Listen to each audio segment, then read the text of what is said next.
Et si toute la paperasse censée nous protéger au travail était en fait un obstacle? C'est une idée un peu provocante, mais aujourd'hui on va voir comment la technologie est en train de complètement changer la donne en nous faisant passer de simples formulaires à des systèmes qui sont, vraiment intelligents. Voilà la question qui pique un peu. D'un côté, on a cette culture de la conformité, on remplit des formulaires, on coche des cases pour être en règle, et de l'autre, on a le vrai besoin de maîtriser les risques sur le terrain. Mais qu'est-ce qui se passe quand la première chose, la paperasse, finit par nous empêcher de bien faire la seconde? Prenons un exemple concret. Les évaluations des risques liés à la tâche, les fameuses ERT. Sur le papier, c'est une super idée, c'est même essentiel. Mais en pratique, ça devient trop souvent juste une case à cocher. Une formalité administrative qui donne une fausse impression de sécurité, mais qui au fond ne protège pas vraiment les équipes. Alors on s'est dit, numérisons tout ça. Sauf que la première vague d'outils numériques n'a fait que mettre les formulaires papier sur un écran. On a changé le support, c'est vrai, mais les problèmes de fond, eux, sont restés exactement les mêmes. On a juste numérisé le problème. Et c'est ça le cœur du sujet. Le problème, ce sont ces outils numériques qui pensent encore comme du papier. On peut les voir comme des sortes d'armoires de classement numérique. C'est bien, ça stocke l'information, ça l'organise, mais ça ne fait rien avec. C'est complètement passif. Aucune aide, aucune intelligence pour guider les actions. Et ces systèmes traditionnels, ils ont de gros défauts. D'abord, ils créent des goulots d'étranglement. Il faut toujours un expert HSA pour valider, ce qui ralentit tout. Ensuite, ils sont rigides, ils nous forcent à penser formulaire avant de penser tâche. Et puis, soyons honnêtes, ils sont souvent conçus pour les auditeurs, pas pour les gens qui font le boulot. Le résultat de tout ça, c'est lent, c'est pas toujours cohérent, et surtout, personne n'a vraiment envie de les utiliser sur le terrain. On voit bien qu'il y a deux mondes en fait. D'un côté, l'ancienne méthode, on part d'une page blanche, d'un formulaire vide et on croise les doigts pour ne rien oublier. De l'autre, la nouvelle méthode.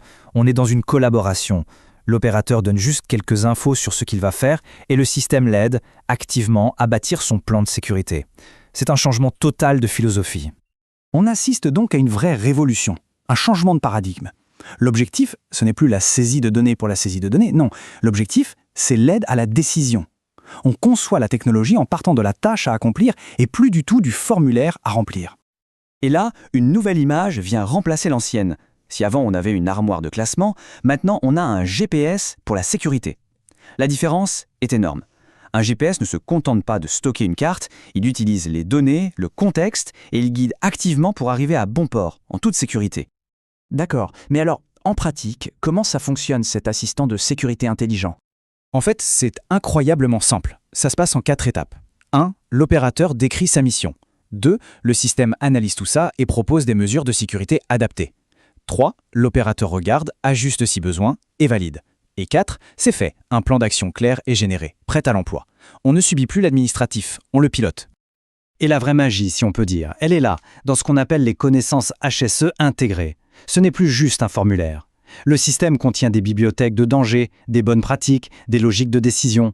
En gros, l'expertise d'un spécialiste est directement intégrée dans l'outil, et elle devient accessible à tous instantanément. Quand on met les deux face à face, la transformation est totale. L'utilisateur passe de celui qui remplit les cases à celui qui valide et qui ajuste. Le système, lui, passe d'un simple conteneur de données à un vrai partenaire qui aide à décider. Et le résultat final, ce n'est plus un rapport statique qu'on va archiver, c'est un plan d'action vivant, prêt à être utilisé sur le terrain. Bon, tout ça c'est bien beau en théorie. Mais dans la vraie vie, pour les entreprises et les travailleurs, ça donne quoi concrètement? Premier impact, et c'est le plus important, la qualité. Les plans de sécurité sont bien plus cohérents, plus complets.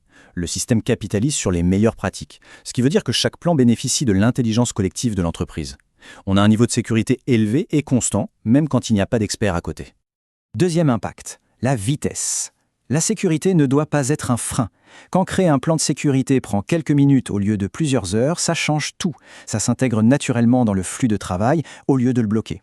Et enfin, un impact crucial, une bien meilleure adoption. Pourquoi? Parce que l'outil est simple, il est guidé, il est conçu pour les personnes qui sont sur le terrain.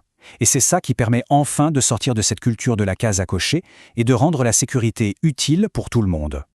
Pour finir, il faut comprendre que cette innovation, elle ne concerne pas que la sécurité. Elle s'inscrit dans une tendance de fond bien plus large. Cette phrase résume parfaitement le changement. On fait passer l'évaluation des risques d'une saisie manuelle à un processus intelligent et guidé. L'information n'est plus la destination finale, c'est le point de départ de l'action. S'il y a une idée à retenir, c'est vraiment celle-là. On est en train de passer de systèmes qui ne font qu'enregistrer le passé à des systèmes qui nous guident activement vers l'avenir. La technologie n'est plus un rétroviseur, elle devient un phare. Cette révolution dans la sécurité au travail, ce n'est finalement qu'un début. Et ça nous pousse à nous poser une question plus large.